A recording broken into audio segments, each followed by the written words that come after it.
ESPN ranks Auburn in the top 25, and we're taking a way too early look at Auburn's season opening game against Alabama A&M. All that and more on this installment of the College Loop Podcast. You are now listening to the War Report Podcast Network. What's up, everybody? Welcome back to the College Loop Podcast, episode 210 of the College Loop Podcast. I'm Dylan Larck, @boyting on Twitter, and we are here to talk to you today about some Auburn football. Just starting off with some news bulletins, just to get it out of the way. Words are hard going on right now. Starting off with Takeo Spikes, Ed King, and Greg Carr have all earned spots on the College Football Hall of Fame ballot. So good luck to them. I believe Ed King was on last year's ballot, I do believe.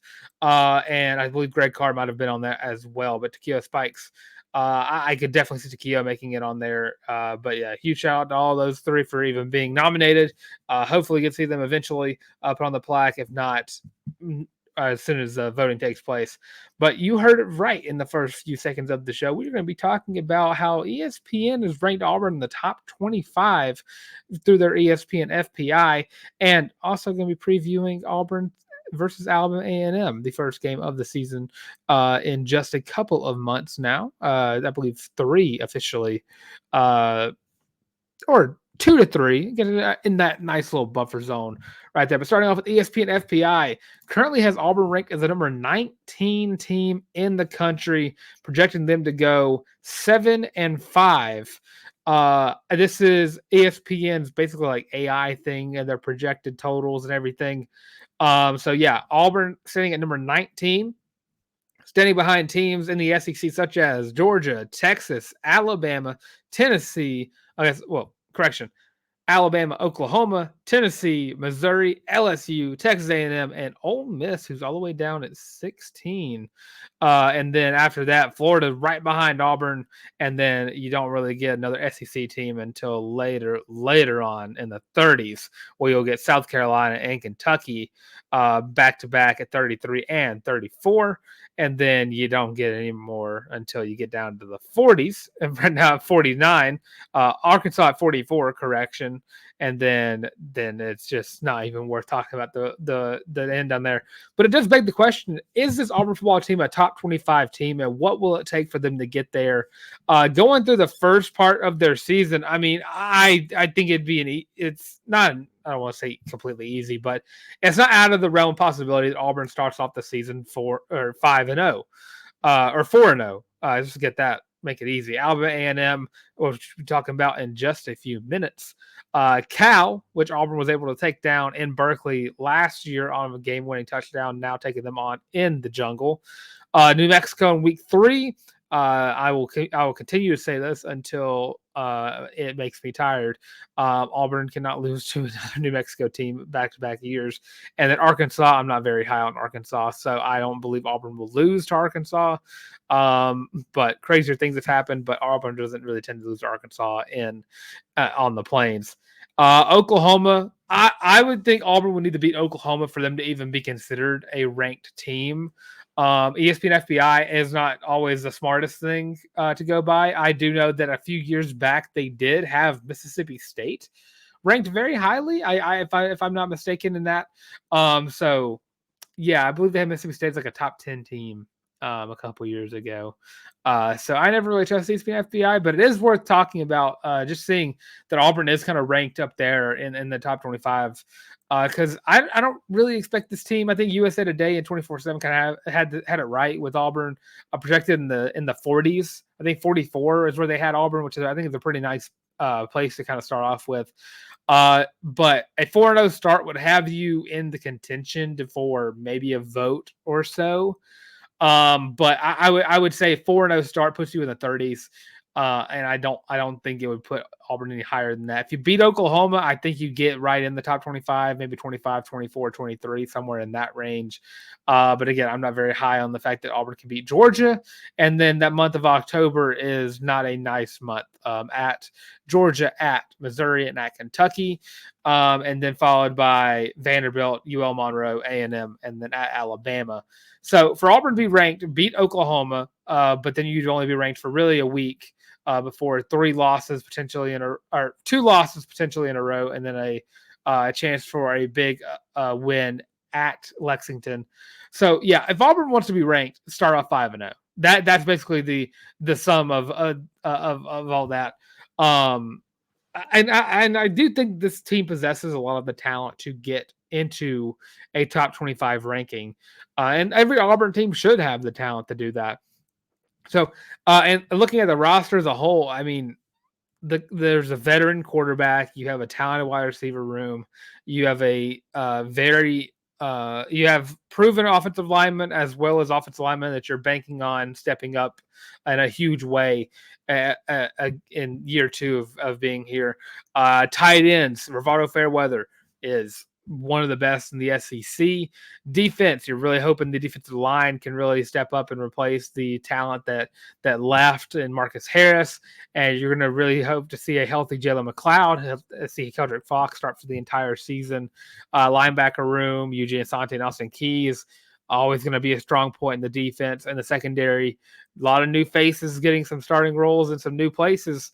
And Keontae Scott, and of course you have a new star position, new outside corner in Kyan Lee, who's going to be starting for the full season after getting some time as a starter due to some injuries, and then 2 brand new safeties in the backfield going into this season. So there's a lot of talent in Auburn right now. There's a lot of talent. I think that a lot of like analysts are undervaluing what Auburn brings to the table. And I do think that this team, if let's say they finish 8-4, I think that 8-4 is a very solid record for this year in the SEC. And I think that would have them ranked at the end of the season. But then again, if they lost to Georgia, let's say they beat Oklahoma, getting to the, let's say 24th, just to put it in the middle, you lose to Georgia, I think you drop out of the top 25. I think that's just right then and there. If you get in and you lose, you come out. Missouri would knock them down a couple of pegs too. You beat Kentucky, you kind of make a little step up, but not too high. Vanderbilt isn't going to do much for your resume. Neither is UL Monroe. You beat A&M. Maybe you're back up, maybe you're not, and then of course you lose to Alabama. I would be how you lost really. Auburn has every opportunity in the world to be a team that it could be in contention for a CFP spot if everything clicks right away. But it's always going to be a question of will everything click right away.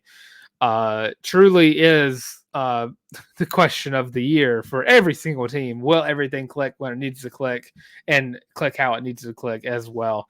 But the talent's there. It really is. And I would not be surprised if Auburn did find a way to and I know some people have been talking about Auburn beating Missouri. That is one of that's probably the out of the games that I've kind of marked down as a loss a little too early than most people probably have.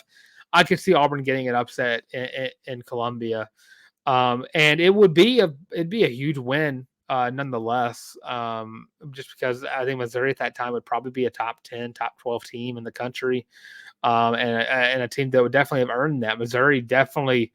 Very worthy of probably a CFP spot this season. And I think that they are the 3rd best team in the SEC.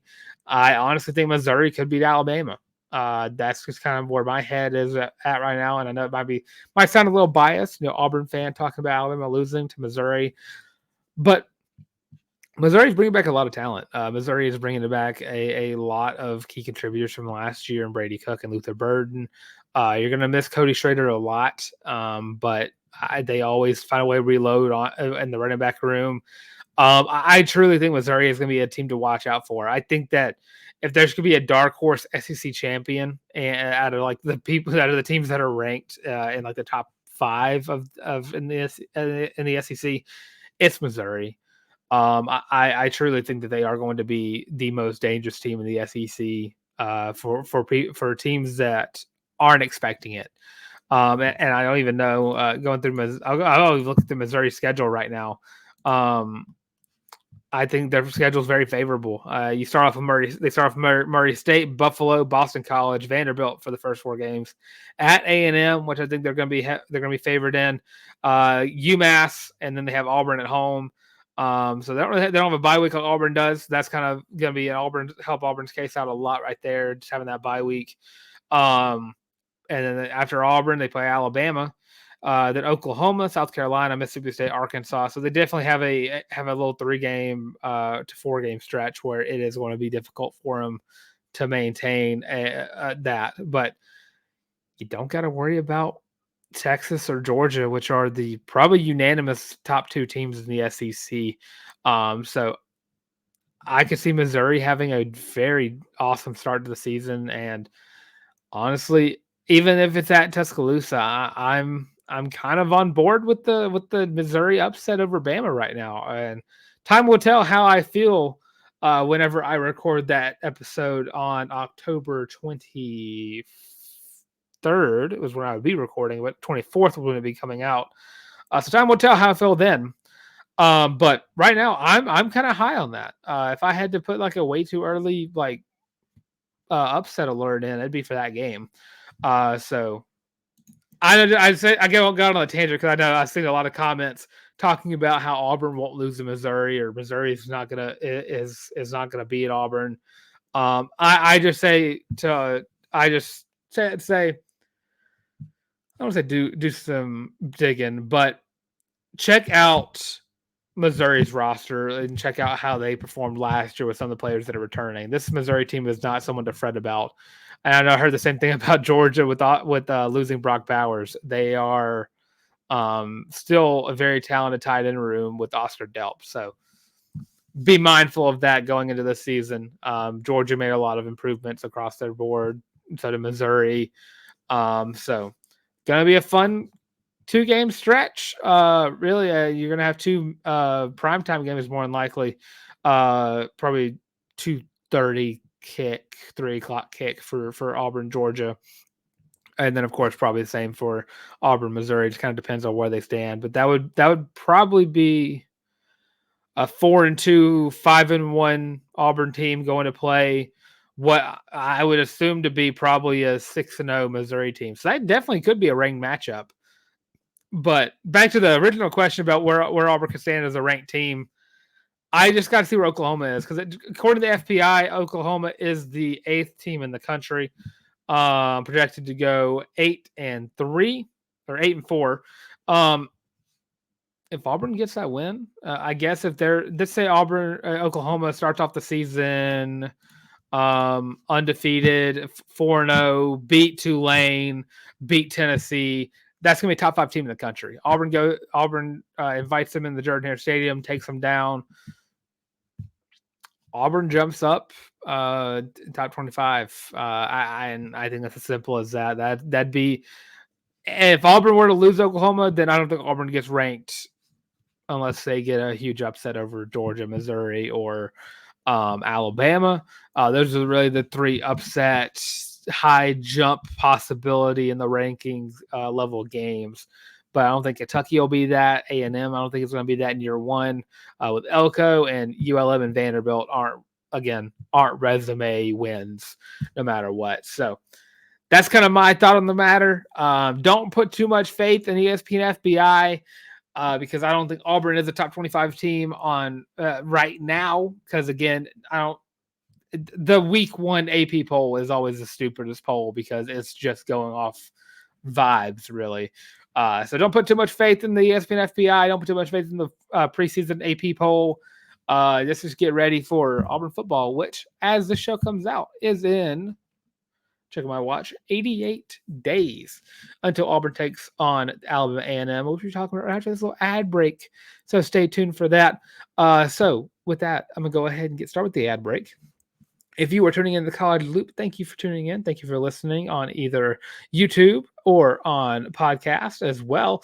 Just make sure that if you are liking the show, make sure you like, comment, and subscribe, or leave 5 stars wherever you can rate us on whatever app it is as well. Leave your thoughts on whether or not you think Auburn is going to be a top 25 team. And of course, if you're on podcast, well, you can tweet at me or the College Loop. That's at Yaboy the Tank, at YABOY the Tank, and also at the College Loop, which is at the College Loop. And of course, don't forget to check us out on all social media platforms as well, on Twitter, TikTok, Facebook, Instagram. It works. All those at the college. I'll say it again at the end of the show. Just want to let you know right away. You can do it right now. There's play in picture in picture mode on your phones now, on your iPhones at least. I don't know about Androids. But you can go do that while the show's still going on in the background. So check us out there. We're almost at 800 subscribers or 800 followers on Twitter. Last time I checked, it was 799. Time will tell how that is a couple hours from now when this show comes out. This is College Loop After Dark. But if you've already followed us on social media, if you've already subscribed on YouTube, and if you've already commented and liked all the videos, there is another way you can support the show. Of course, you can go to thewarreport.com, check us out there, and go to the shop. There are 2 different merch items. One of them is College Loop hat, which I have been wearing ever since I got it. It's gorgeous. It's comfortable. It's awesome. And it's just as comfortable as the Feeling Loopy t-shirt as well, which is on the War Report shop. So go play a little commercial. And when we get back, we're going to be starting off with our way too early week 1 preview over Alabama A&M. So I'll be right back. Are you tired of having to rummage through just clothes after clothes after clothes looking for something to wear? Are you tired of your friends making fun of you for your terrible fashion sense? Well, do we have the shirt for you? Go to thewarreport.com, get your laptop out and do it right now. Go to the shop and get your very own Feeling Loopy t-shirt as well as your College Loop hat, and you can get both of them for only $25 each. Plus shipping and handling, of course. But with that, now back to your regular scheduled program. So yeah, most comfortable shirt you're ever going to wear in your entire life, most comfortable hat you're ever going to wear in your entire life. So make sure to get yours today. Father's Day, right around the corner. I don't know if it'll come in during Father's Day, but you can give them a little IOU, and then the hat will come in when it comes in, and you can give it to them then. So with that, going to move on to our way too early preview. Started for Auburn football. Started off with week 1 opponent, Alabama A&M, the Bulldogs in Huntsville, Alabama. The second time these 2 programs have ever met, the third time these teams have ever met. Auburn winning both matchups. One of them, of course, in 2012, and one of Auburn's 3 wins that season, and another big win in 2016. This is also the 5th time that Alabama A&M will be taking on an SEC opponent. They are 0-4 all time, losing to Vanderbilt twice. They've only ever played 2 SEC teams, really, Auburn and Vanderbilt. So that's a little weird thing that I looked up and found earlier. Of course, this game is going to be on August 31st at 6:30 p.m. Central Standard Time. Of course, this is going to be an orange out game to celebrate kickoff on the Plains. This game will be broadcasted on ESPN Plus or SEC Network Plus.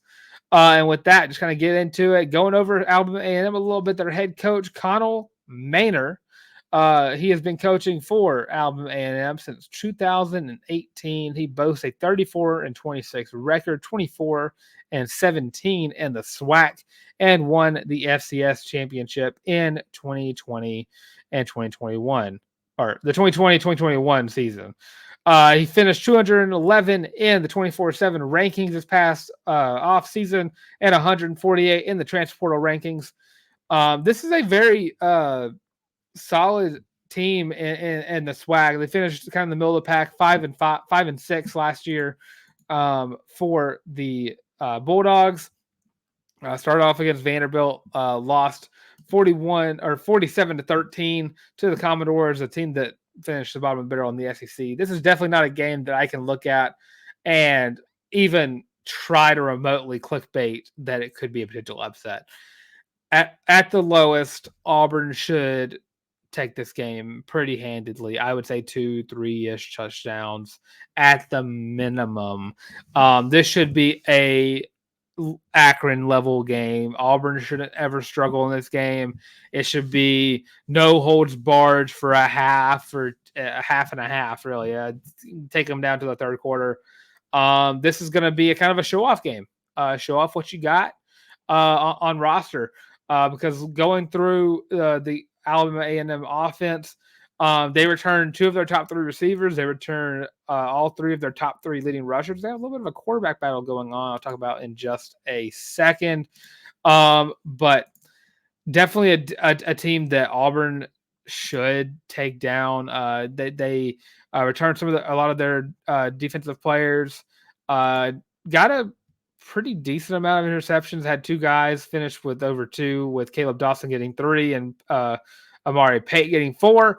Again, this is just not a game that I feel like Auburn should be. Definitely not a game to look past, but definitely not a game that I think Auburn will struggle in. And this is like the worst game to preview right now because the rest of them are all FBS teams. Alabama is, of course, the FCS team. Auburn has never lost to FCS team, knock on wood. So definitely a game Auburn should win. Auburn should win handedly. I think it's going to be, again, like I said earlier, a show-off game. Show off the depth. Show off Jeremiah Cobb. Show off Holden Garner's arm. Show off Hank Brown's arm. Get Walker White involved. I think it's going to be a good game for Walker White to come in. Maybe throw some screens, throw some slants, just kind of get acquitted to the game. Get used to the level of speed. Get real in-game experience where you're actually going to be getting hit, of course. Because of course you're not going to see Walker White play in any of the SEC games unless something drastic happens. Again, I'm going to knock on wood. I think it's safe to say Auburn does finish. Does go into week 2 against Cal 1-0. But looking at I got some nice little talking points about Alabama A&M because I always find it interesting looking up teams that I don't really follow all that often. So yeah, returning 2 of their top 3 wide receivers. So last year they had 2 quarterbacks splitting time. I don't know if it was due to injuries. Could not really find much information on that. They had Quincy Case. He's no longer with the team.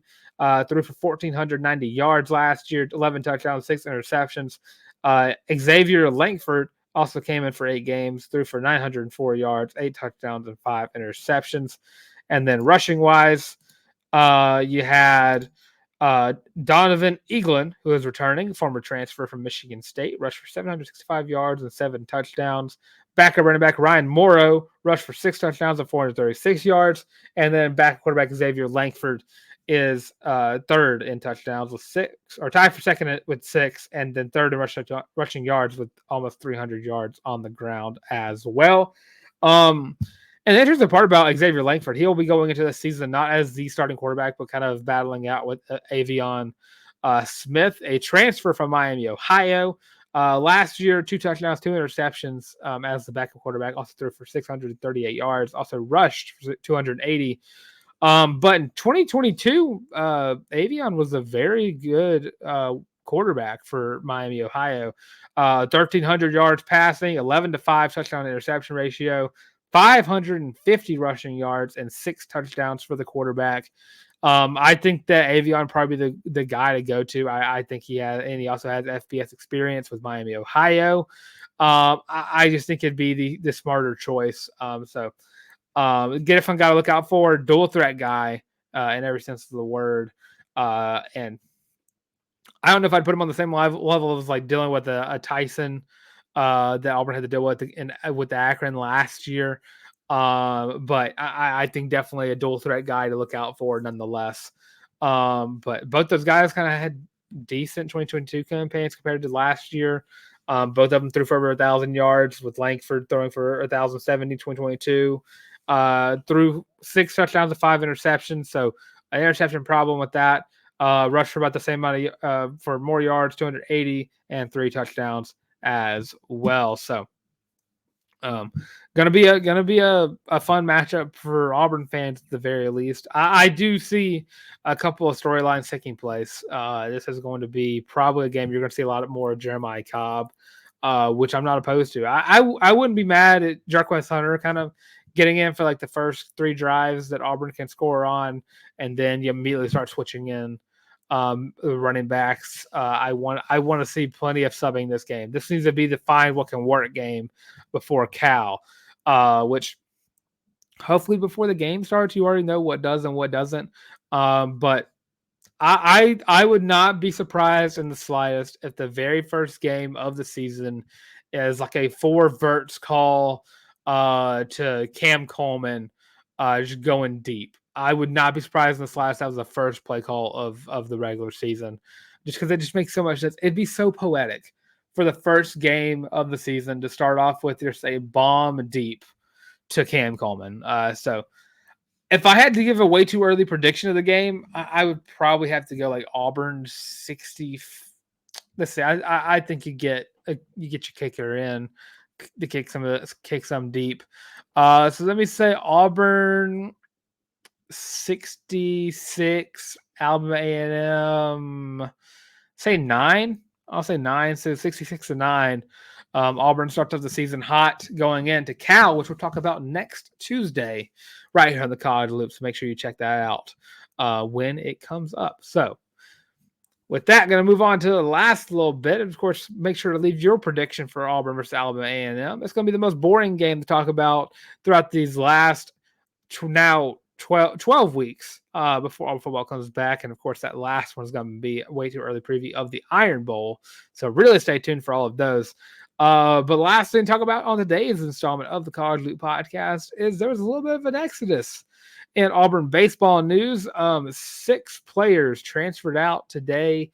Infielder Gavin Miller, pitcher Cameron Keyshock, another pitcher in Zach Crotchfelt, infielder Ty Maudlin, and another infielder / catcher in Caleb Freeman. But a big standout player that's heading out, looking for other avenues in college, is Chris Stanfield. That one flat out sucks. It does suck a lot. And looking back, he did get a lot of guys who said they were going to come back another year. Ike Irish being one of those. But Chris Stanfield leaving does suck. He did have a kind of a slower year than he had the previous year, which there's going to be ups and downs regardless. Chris Stanfield, a very solid player, going to make someone very happy wherever he goes, unless it's 2 places in particular that I don't want him to go to. In that case, other words in terms of bad luck if he goes to a team in the other side of Alabama or in Athens, Georgia. So well, best of luck on the other 100 or so teams to go to. But I don't think this is a high level panic mode right now. Definitely need to see like other big name players leave before it starts to get like too crazy.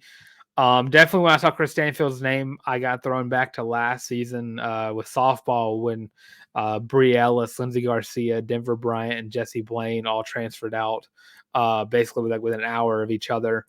So hopefully it's not something on that level. I don't think Butch Thompson is in any trouble of losing his job. I definitely think Auburn and John Cohen are very high on what Butch Thompson can do for Auburn. And this is a guy who's brought Auburn to the top before. Auburn has never gotten a ring with Butch Thompson, but have gotten to the mountaintop and got Omaha twice. And I mean, I've already said this before. I think Butch Thompson already has a case to be made for the top baseball coach in Auburn baseball history. So probably if I had to put it on a red, green, yellow scale right now, I'd probably put it in the yellow, kind of being cautious about it because Chris Stanfield does kind of carry a lot of like a heavy load in terms of just a player that you just never want to lose on. But Auburn is going to have a great recruiting class coming in. You're going to attack the transfer portal. They did it very well last year. But it does suck. Chris Stanfield is heading out. So again, best of luck unless he goes to Tuscaloosa or Athens. But best of luck anywhere else you may go in your career. Thank you for everything that you've done for Auburn baseball. So, and shout out to everybody else as well. I know I'm kind of singling out Chris Stanfield, but that's just because he's been one of my favorite players to watch since he's been on the Plains. But I never wish ill on any players transfer out from Auburn, unless, of course, they go to those 2 schools that I mentioned before. There, I hope that they. I never hope the seasons go well for those teams, regardless. So take that with you as you will. But yeah, again, not going to panic just yet. So give it a little bit, maybe, maybe not, and we'll see. So stay tuned for that. And I did, and I know a lot of people are probably looking at this, probably panicking a lot, and I just hope that they're not. Butch Thompson, I don't think he's going to lose his job. I don't think he's on the hot seat. I know it was a bad season. It was a horrendous season. But I don't think it's going to be put all on Butch. And it shouldn't be. He is a great coach. So with that does it for the College Loop. Let us know, or that's it for the College Loop podcast today, not just the College Loop. So let me know again what your prediction is for Auburn versus Alabama A&M to kick off the 2024 regular season. Is it going to be a blowout? Who's going to lead Auburn in passing yards? Who's going to lead Auburn in receiving and rushing yards? And all the other stat lines for that game one, because it's going to be a lot of backups going in and showing what they can do, because you got 4 games to use in your red shirt. I think you're going to see a lot of DeMarcus Riddick. I think you're going to see a lot of Demonte Waller, a lot of Amaris Williams, a lot of those guys coming up from that 2024 class. I think you might even see a lineup of just the freeze 4, because that would it just play into it. Make it a Disney movie. Just show off all the things possible. Just have a 4 verts with Cam Coleman, Perry, Malcolm, Bryce, and Walker White and Jeremiah Cobb. Just have that lineup go out on the field and just look beautiful. But yeah, of course, as I was saying before, I'm Dylan Larck, A-Boy on Twitter. Go check me out there and check me out on Instagram as well at Dylan Larck at DYLENLERCK. And your boy the Tank is at YABOY the Tank, of course. I got over 400 followers on Twitter now. I was very excited to see that happen. So yay me. And of course, you can check me out on the College Loop podcast right here on YouTube or on Spotify, podcast, Google Podcasts, and of course, Amazon Music, which all of our podcasts go up on there as well. And of course, social media is you have us on Twitter, TikTok, Facebook, Instagram, the works. All of us at the College Loop. Check us out there. Put it on post notifications so you know how many more days are left to Auburn football, or kind of react with some of the fun trivia, fun interactive posts that we put up not sometimes, a lot of the times. Just kind of see how you are feeling about things. We had a lot of great responses to we've had a lot of good responses to the top to the days till list, especially yesterday being the Dylan Gentry days. Freeze 5. Can't forget Dylan Gentry. Oh, if he scores a touchdown against Alabama A&M, just gonna go put this out there. If Dylan Gentry scores a touchdown against Alabama A&M, that will be the loudest Jordan Hare has been in like 2-3 years, and hopefully that's not gonna be too late in the game where everyone's already headed out. I would not be headed out. It would be wild. It'd be absolutely crazy.